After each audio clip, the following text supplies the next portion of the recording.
What's up, everybody? It's your boy Xavier here. This is another episode of Layman in the Morning. Um, my bad. I'm just making sure this is recording. Just making sure we're going per usual. I gotta make sure. I gotta check the mic after I press the record button. Shortly after I press the record button, I gotta check the camera. I gotta see what's going on. Y'all know this. Y'all know this. I'm out of it. I'm a little out of it right now. Um,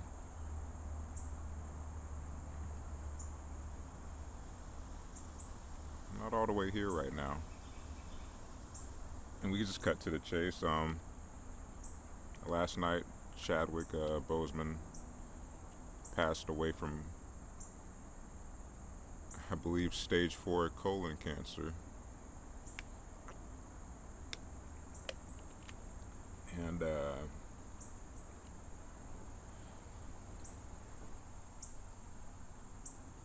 I don't know, man. I was just talking to my mom about it.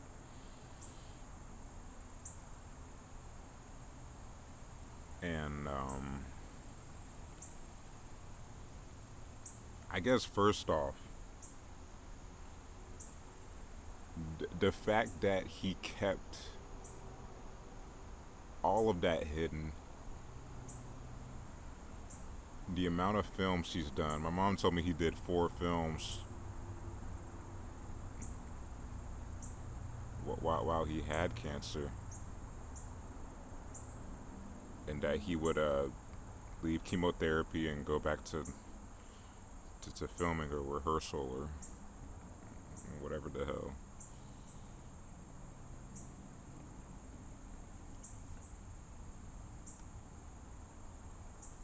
And just the sheer amount of dedication that that man had for his craft and his work, and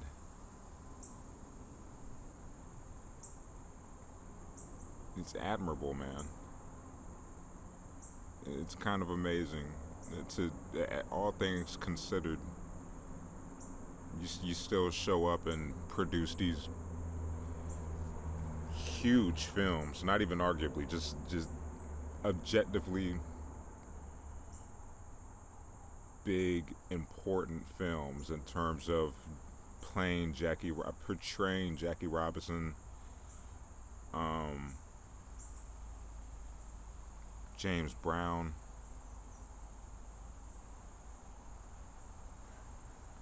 obviously the Black Panther.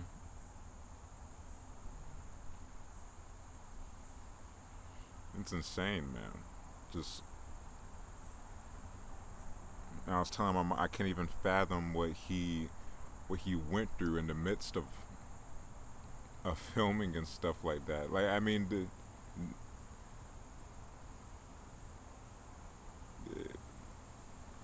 the average person with any form of cancer, it's hard for them to maneuver.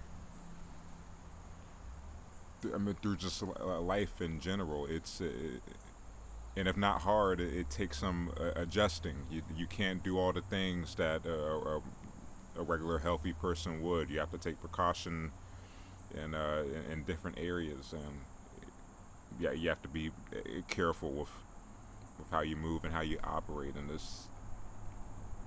Considering that this man did films, man, it's like, wow. And you can even tell he just put on a brave face and was so sweet during his interviews and was so patient. Even in that weird stage of after he did the Black Panther movie and every nigga in the world was doing Wakanda forever, and he was like, definitely stop, please, at some point, and no one stopped. No one stopped. But he was just cool with it, man. He was just cool, calm, and collected. His whole demeanor was just very respectful, and just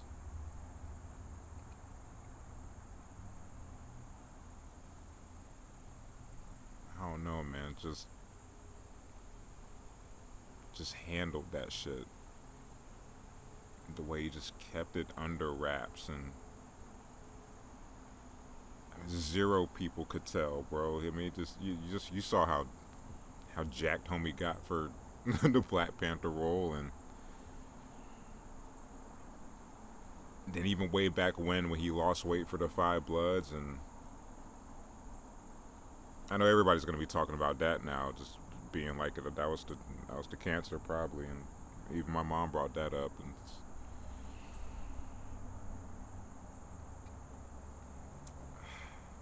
there's gonna be a lot of hindsight bias with that interview especially, but I guess all that matters now is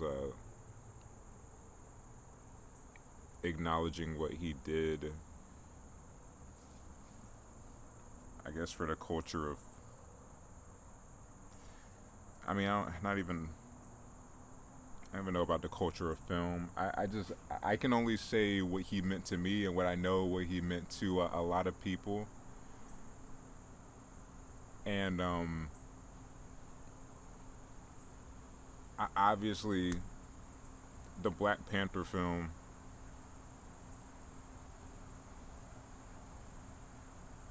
is quite literally the first of its kind with having a black superhero. I mean, you got Spawn and shit. You have Iron Man's sidekick. I don't know, you know. There's not a lot of them out there, bro. You know, you got Shaft maybe. Shaft, does Shaft count? So you have Shaft, you have Spawn, and you have Iron Man's sidekick to represent black heroes in our culture. So that's what we have going on for us. That's what we had going on for us before Chadwick Boseman stepped into the scene and just flat out represented everybody, just became a voice for every kid that didn't feel like their story was being told, or every teenager who was in the comic books, and every black teen that was in the comic books and didn't see anyone that looked like them to that large of a scale, you know. Obviously, you've had black characters, Nick Fury, what's that nigga with the ring in the DC comics, the Green Lantern, I think he was a black guy, but not never to that scale. Never to that scale, and in terms of being the lead and having your own movie, bro. Your own movie, dog. Come on, man. And just had to, God, when that movie came out, man.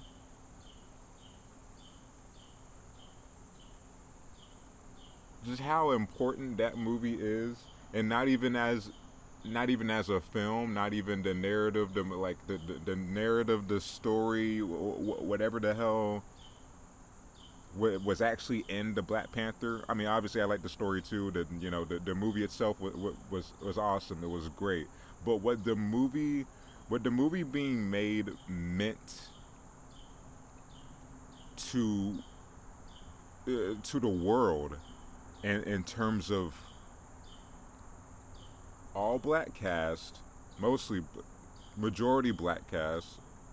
Shout out to Claw, that guy with the fucking bionic arm. Black director on a platform as big as Marvel, in the MCU. It's not some fucking CW shit. It's not Black Lightning. It's not some bullshit show with racial stereotypes, or some generic ass movie with the comment, "Oh, I grew up in the hood." I mean, Killmonger grew up in the hood, but you know, you know what I mean. It wasn't your generic struggling black lead story. It was.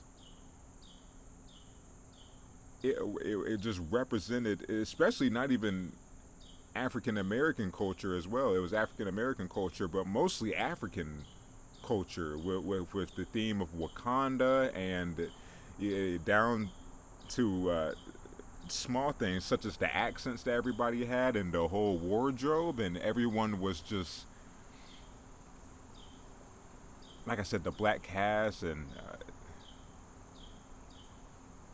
it was just a very beautiful movie that, like I said, just represented African culture as a whole, as well as black, with the little, jokes they made, and you're having Killmonger's upbreaking and stuff like that, and showing, I don't know where he was from. I think it was like Compton or something like that. But just the small things such as that, but mainly what the movie itself meant in terms of having an all-black cast on a platform as big as the MCU, and it's not your generic struggle a black movie. It was an empowering. It's like, look, I'm the superhero. I am the lead. It's kind of like, just look what we're capable of. Look what we can be when giving when given the right resources. Just when given the chance. When given a chance, this is what we're capable of. This is what a cast. This is what an all black cast can do. This is what a black director can do. This is what a bunch of just a bunch of black people are capable of when just given the chance to make something great. And Chad being the lead of that,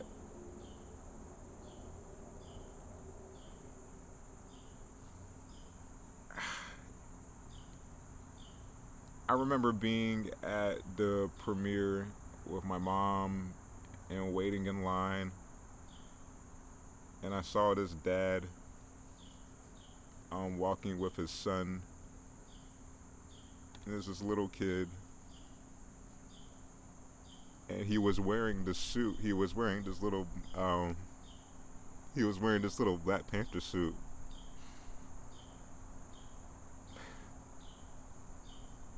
And he was just so happy, man. Just so happy to be there, and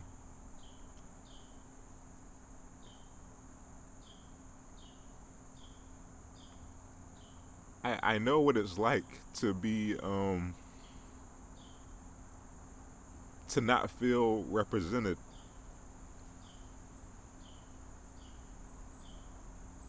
to feel like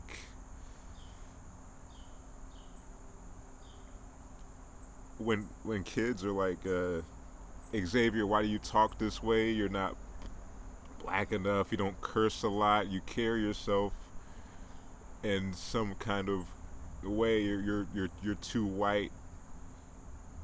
You're just different, man, and it's weird, honestly, you know. And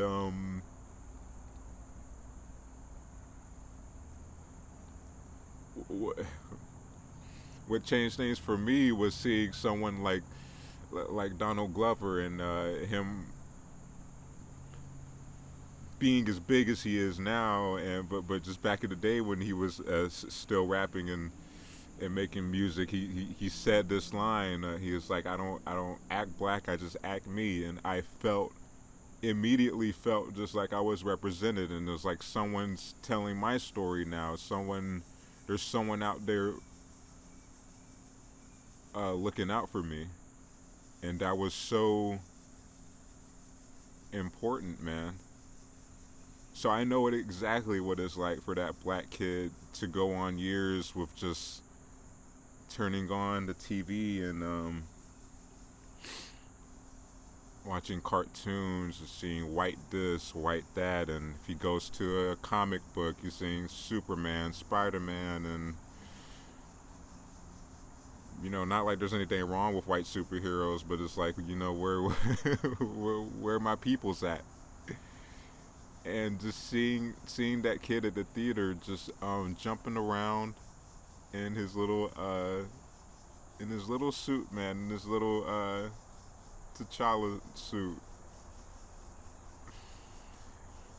it was so beautiful for that to be manifested in front of me. It's like I'm in a world now where this exists, where this little black kid doesn't have to dress as a Superman because that's all that's available. He doesn't have to dress as Spider-Man because I mean, this is the closest I can get, I guess. It's he can he could say, "Wow, this guy looks like me, and he's the shit," and that's a very special feeling to have to feel just represented in general.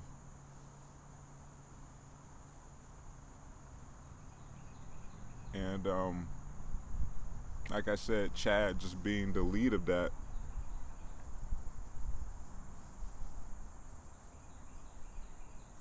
yeah, that's important, man.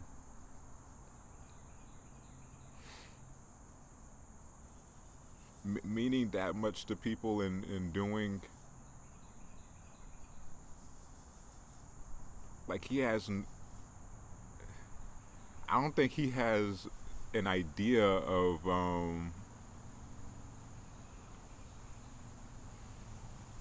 he has an idea, but I don't think he ever knew the full scope of what he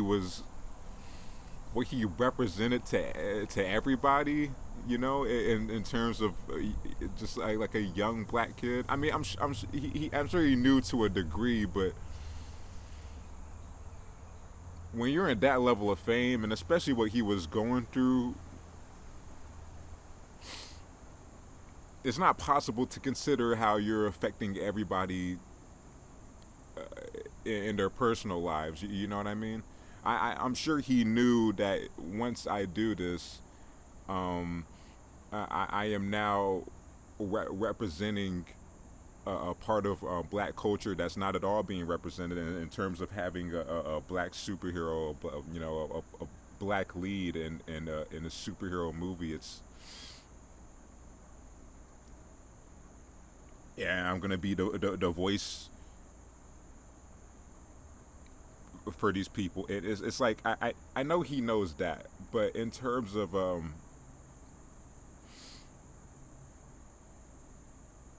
don't know, and just in terms of I guess someone like me who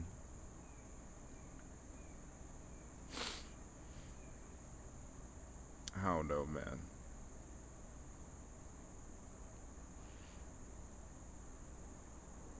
You just kind of want to go up to him and say, Hey, I don't know if you know, but you mean a lot. You mean a fucking lot." And I'm sure he's gotten that so many times, but it's like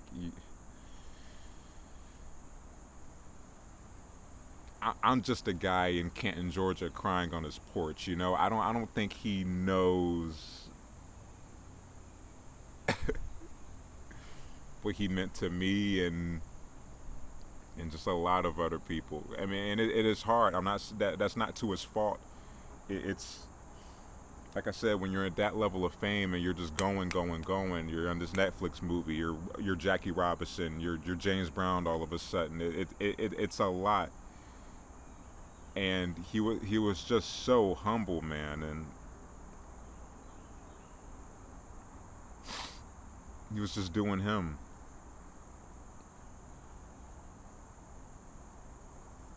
And then you consider all that he was going through after the fact, and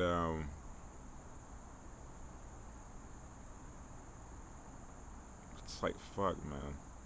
He was dealing with his own shit, dealing with all that while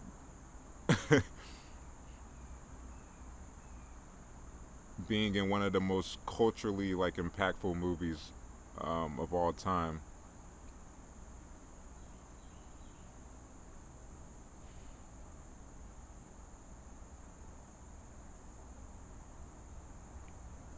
I can't imagine, bro.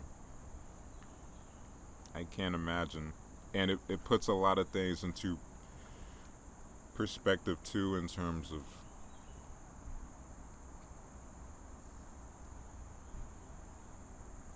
I guess, me just starting this podcast because I lost my job, and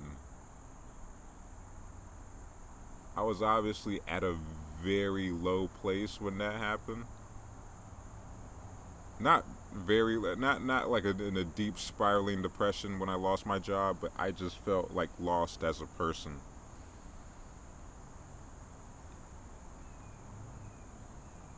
And doing this podcast, talking myself through it, you gotta, I mean, first of all, I have the luxury of starting a podcast.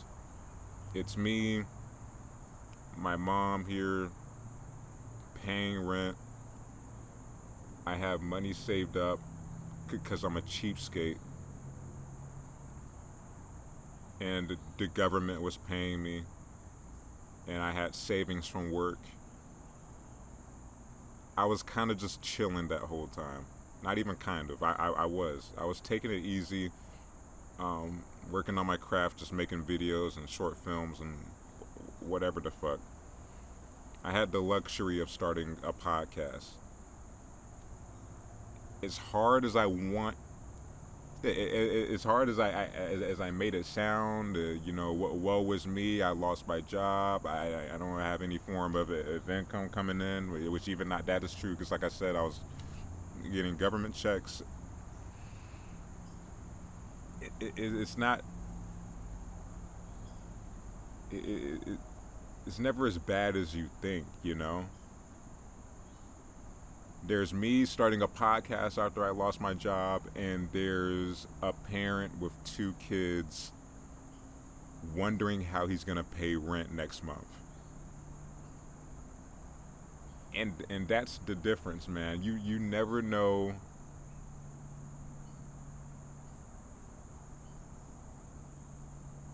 It's me being upset about losing my job, and then starting a podcast every Saturday, and then it's a dad not knowing what his kids are gonna eat tomorrow. It could always be worse, man. It could always be worse, and I gotta.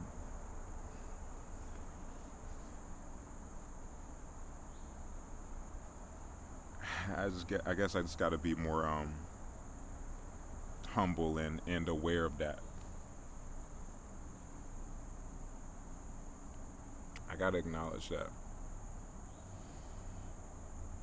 because Chad was just, he was just all smiles during his interviews, man. And like I said, with the people, with the homies going like, well, Wakanda forever, if they saw him at the mall or whatever the hell. It just had to be annoying, and he was just cool about it, man. I don't know the guy personally. I can only say what I know from outside looking in through all his interviews and all his press runs. And like I said, this was a huge movie, so him promoting this everywhere and constantly doing the Wakanda salute and answering the same question over and over again, and I'm sure he didn't mind though, because he knew what this movie meant.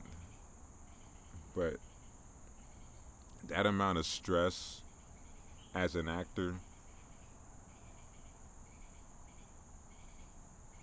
the combination of that with going through chemotherapy and all those other things, and just, I can't imagine, man.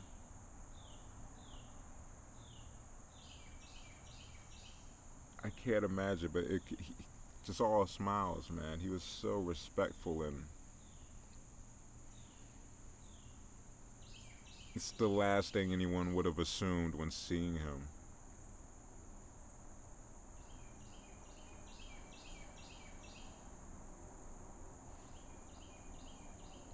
And I'm not even like, I wasn't keeping up with Chad.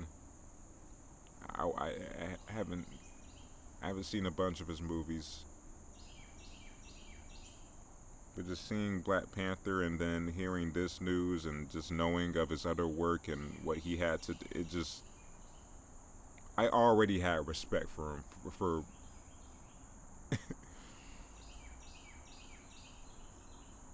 like I said, what making that movie meant for the culture. I already had respect for him, man, and for what, just for what he represented.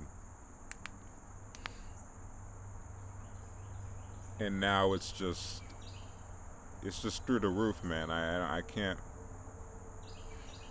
express it enough. The amount of pain he must have been under when just during filming, and it's almost like what can I actually complain about? Before I knew this, what can I complain about? I mean, obviously everyone has their own problems. Everyone's dealing with shit that's personal to them, and having depression and sadness and what affects you and what makes you hurt is all relative to our own situations. I still have things that I feel like I can complain about and cry about and be upset about outside of this. But in the grand scheme of things, it's one of those things where it's like what you're upset about isn't really worth. It could always be worse. Like definitely, you know.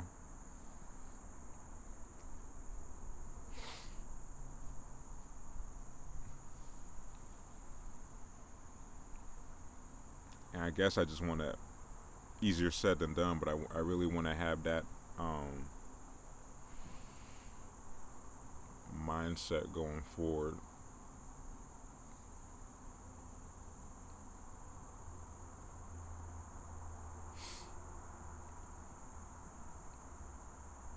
I don't know, man.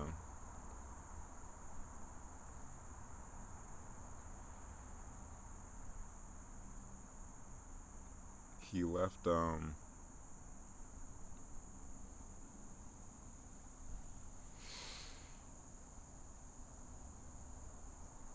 I don't even like.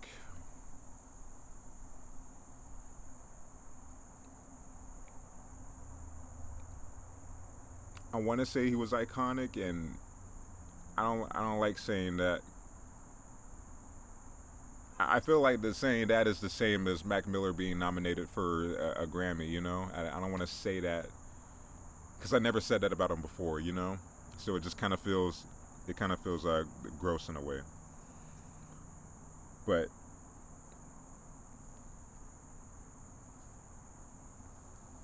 he definitely left, leaving something behind. Like I said, representing very important black figures such as James Brown and Jackie Robinson, and being the first black superhero in a very mainstream platform such as Marvel. You left your mark in film, I feel like.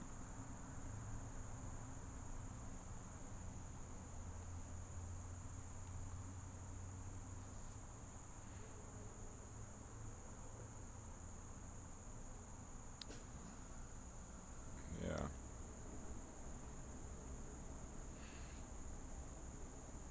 Ah, I don't know what else to say.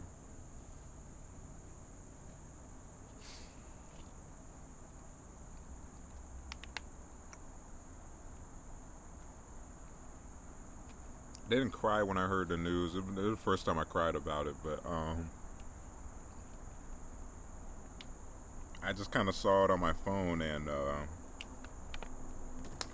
turned the TV off. I just stopped everything I was doing, and I just sat in the darkness and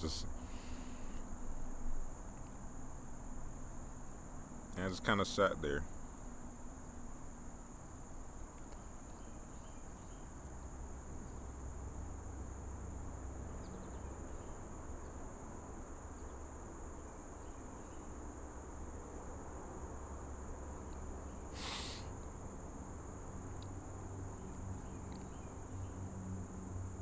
like I said, I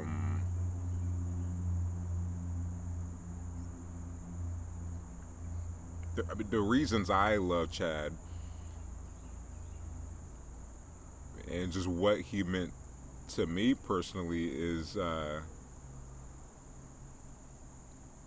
obviously won't be the same as everyone else.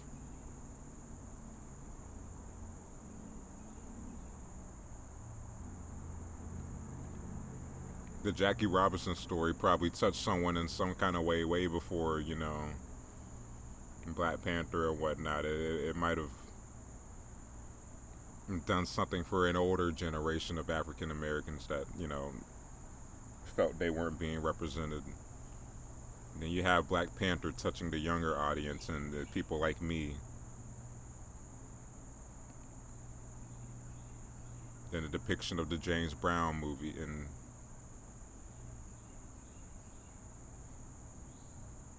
I keep naming the same three films. I'm sorry. But like I said, I can only speak my truth and what he meant to me personally, and just having an upbringing where I didn't even feel. I felt very alone with the type of person I was. Not even the type of person I was. Not even that. Just being me, being who I am, just being myself. Um, People were looking at me like I was an outcast because I carried myself in a certain way which didn't fit the mold of your average black guy by their perception. And like I said, I'm sorry to keep bringing it back to Donald Glover, but Donald Glover being the first person to make me feel like I was represented, I respect him so much for that. And then I'm in the outside looking in, seeing that kid at the movies wearing the Black Panther suit and being so excited to see this film because of Chad and him taking that role. That warms my heart, man.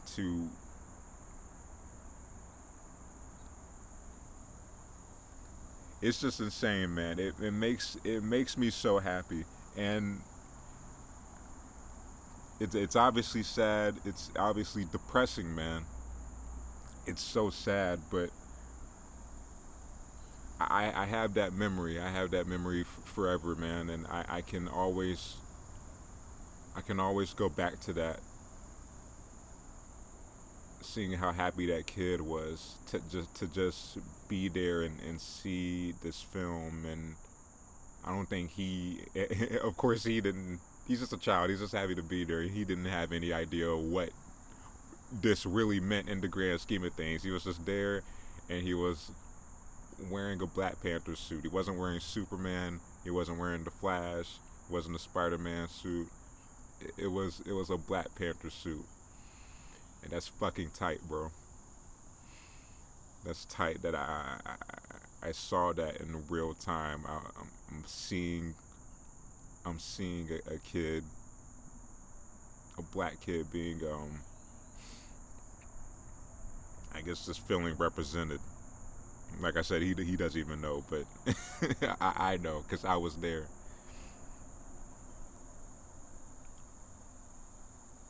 So yeah, I don't want to do a full episode. I don't want to cry anymore on camera. I'm gonna lose my street cred. Jesus Christ. So just I guess thank you, Chad. With that, thank you for everything you meant to me and what you meant to other people. Like I said, I don't know if you knew the full scope of how you touched individual people, but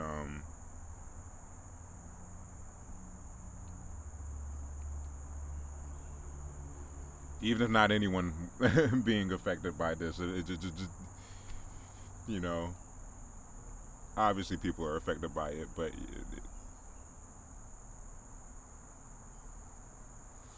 You touched me, man, and I didn't even know how much I cared until I heard this news. And like I said, I don't want to throw around the word iconic. I don't want to say this guy was a legend. I don't want to say anything due to his death, but I knew what he meant to me personally, and that's what's important. I know what he meant to me. I know what he meant to the culture. So, Chad, I thank you and rest in power.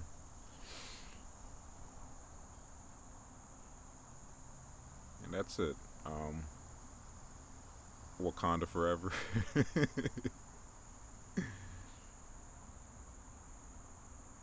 That's it. My name's Xavier, and this has been Layman in the Morning. Thank you guys for watching. Hope you have a great rest of your day, and peace.